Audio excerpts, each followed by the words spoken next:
খবর শুনছেন Bardhaman news TV YouTube channel থেকে। আজকের বিশেষ খবর হলো অর্জুন ম্যাজিক বিজেপিতে যোগ দিলেন হেভিওয়েট তৃণমূল নেতার বউ। ভোটের আগে ধস জোড়া ফুলে চাকরি প্রার্থীদের মহিষা বনাম তমলুকে অভিজিতের বিরুদ্ধে মাহিকে টিকিট দিল আইএসএফ। তৃণমূলকে জেতালে ডিসেম্বরের মধ্যে আবাসের বাড়ি। সিতাই থেকে প্রতিশ্রুতি অভিষেকের। আমার অর্ধেক কাজও করতে পারিনি, বাবুলের কটাক্ষের পর সুকান্তের বার্তা বিজেপিতে ফিরে আসুন। পতাকা লাগানোকে কেন্দ্র করে তুমুল উত্তেজনা। টিএমসি নেতা মারধরের অভিযোগ। বিজেপি কংগ্রেসকে এক বন্ধনীতে রাখে তুমুল আক্রমণ মমতার। সুদীপ অনুগামীদের বিরুদ্ধে কাজে বাধার অভিযোগে ধর্নায় টিএমসি কাউন্সিলর। চলতি সপ্তাহে আরও বৃদ্ধি পাবে তাপমাত্রা। দক্ষিণবঙ্গের কোন কোন জেলায় রয়েছে বৃষ্টির পূর্বাভাস, আসছে বিস্তারিত খবরে। আগামী মঙ্গলবার রাজ্যে প্রথম দফার ভোট গ্রহণ, তার আগেই দল বদলের ধারা অব্যাহত। ইতিমধ্যে রাজ্যের একাধিক হেভিওয়েট নেতা বিধায়ক ফুল বদল করেছেন। কেউ বিজেপি ছেড়ে তৃণমূলে এসেছেন, কেউ আবার জোড়া ফুল ছেড়ে বেছে নিচ্ছেন পদ্ম। এবার তৃণমূল ছাড়লেন ভাটপাড়ার এক কাউন্সিলর। আসন্ন নির্বাচনে ব্যারাকপুরের কেন্দ্রের দিকে নজর থাকবে অনেকের। ওই আসনের প্রার্থী না করায় তৃণমূল ছেড়েছেন অর্জুন সিং। বিজেপির টিকিটে ব্যারাকপুর থেকে দাঁড়িয়েছেন তিনি। এবার এই কেন্দ্রেই জোরকা ঝটকা খেল জোড়াফুলের শিবির।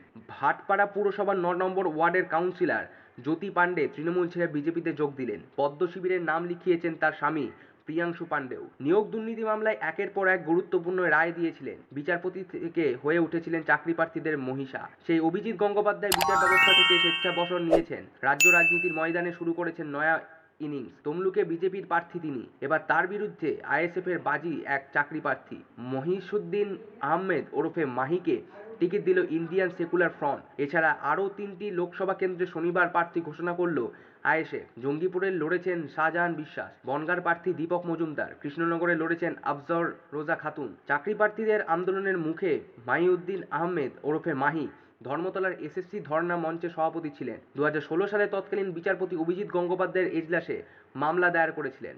ভোটে জিতলে বঞ্চিতদের কথা সংসদে তুলে ধরবেন বলেই জানান মাহি।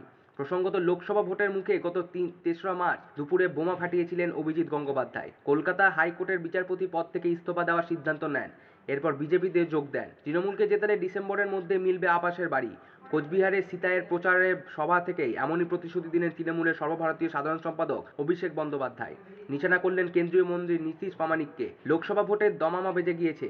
সামনে শুক্রবার অর্থাৎ ১৯ এপ্রিল প্রথম দফার নির্বাচন। ওই দিন বাংলার কোচবিহার, আলিপুরদুয়ার ও জলপাইগুড়িতে নির্বাচন। তার আগে শনিবার দুপুরে কোচবিহারের পুরসভায় ঝড় তুললেন অভিষেক বন্দ্যোপাধ্যায়। সিতায়ে জগদীশচন্দ্র বর্মা বসুনিয়া সমর্থনে লোকসভা করলেন অভিষেক। সেখান থেকে পাচার থেকে অনুপ্রবেশ সমস্ত ইস্যুতেই কেন্দ্রকে নিশানা করলেন তিনি। এক হাত নিলেন নীতীশ প্রামাণিকও। দাবি করলেন নিশি কখনো কোনোদিন আমজনতার কথা ভাবেননি, তাদের জন্য কিছু করেননি। বিজেপির রাজ্য সভাপতি সুকান্ত মজুমদার তার অর্ধেক কাজও করতে পারেননি। বালুরঘাট গিয়ে বিদায়ী সাংসদকে এভাবেই আক্রমণ করলেন রাজ্যের মন্ত্রী তথা প্রাক্তন কেন্দ্রীয় মন্ত্রী বাবুল সুপ্রিয়। সুকান্তের সাংসদ হিসাবে রিপোর্ট কার্ডের তথ্যকে উদ্ধৃত করে বাবুলের দাবি, বালুরঘাটের জন্য উল্লেখযোগ্য কোনো কাজ করতে পারেননি সেখানকার সাংসদ। আর এর প্রতিক্রিয়ায় বাবুলকে আবার বিজেপিতে ফিরে আসতে বললেন বালুরঘাটের বিদায়ী সাংসদ সুকান্ত। তৃণমূল দক্ষিণ দিনাজপুরের বালুরঘাটে তৃণমূল প্রার্থী বিপ্লব মিত্রের সমর্থনে প্রচার আসনে বাবুল। প্রচার শেষে একটি হোটেলে সাংবাদিক বৈঠকে বাবুল কটাক্ষ করে জানান, ৮ বছর তিনি সাংসদ থাকার সময় যত কাজ করেছেন সাংসদ হিসেবে তার অর্ধেক কাজও সুকান্ত করতে পারেনি। এমনকি রেলের উন্নতিকল্পে সুকান্ত যে কাজ করেছেন বলে দাবি করেছেন, তার থেকে অনেক বেশি কাজ তিনি আসানসোল স্টেশনের জন্য করেছেন বলে দাবি করেছেন বাবুল। তার কথায় সংসদ হিসাবে উনি সম্পূর্ণ ব্যর্থ। মোটামুটি ৫ কোটি টাকা পান সংসদ, আমি তার পুরোটাই কাজে লাগিয়েছি। বাবুলের দাবি, তিনি কেন্দ্রীয় মন্ত্রিত্ব এবং সংসদ পদ ছাড়ার আগে পর্যন্ত দায়িত্ব নিয়ে তার আগের নির্বাচনী কেন্দ্র আসানসোলের উন্নয়নের কাজ করেছেন। আর সুকান্ত তার ধারে কাছেও নেই। তার কথায়, আমি পারলাম, উনি পারলেন না, কারণ সবটাই পাবলিসিটির খেলা। রাজনীতির বাইরে ওর সঙ্গে আলাপ ছিল। শিক্ষিত ছেলে, কিন্তু শুধু রাজনীতি নিয়ে পড়ে না, তার ঊর্ধ্বে গিয়ে এলাকার জন্য কিছু করেননি। তাই এখন অনেক প্রচার করতে ইচ্ছে হচ্ছে। ১ কিলোমিটার রাস্তা করেছিল, আসলে কোনো তুলনাই হয় না। বাবুলের এ দাবিও, তিনি কখনো আসানসোলের সাংসদ ছিলেন, তখন তাকে রাজ্য সরকারে বাধা দেয়নি। তিনি এলাকার উন্নতিকল্পে কাজ করতে পারছেন। তার সাংসদ এলাকায় কাজ করবেন বলে মুখ্যমন্ত্রী মমতা বন্দ্যোপাধ্যায়ের সঙ্গে বৈঠক করেছেন।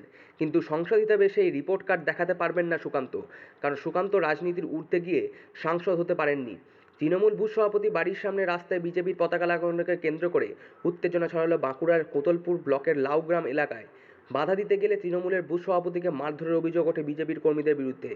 এই ঘটনায় তৃণমূল নির্বাচনী কমিশন ও পুলিশ প্রশাসনের দ্বারস্থ হলেন প্রশাসন। ওই পতাকা খুলে নিয়ে যায়। মারধরের অভিযোগে অস্বীকার করেছেন বিজেপি। পদ্ম শিবিরের দাবি, গ্রামে অশান্তি করায় ওই তৃণমূল নেতাকে মারধর করেছে এলাকার মানুষই। স্থানীয় সূত্রে জানা গেছে, একদিন আগে বাঁকুড়ার লাউগ্রাম অঞ্চলে বিজেপির পতাকা টাঙাচ্ছিল স্থানীয় বেশ কিছু বিজেপি কর্মী। সেই জায়গায় পতাকা লাগানো হচ্ছিল, সেখানে লাউগ্রামের তৃণমূল বুথ সভাপতি নিতাই চন্দ্র রানার বাড়ি।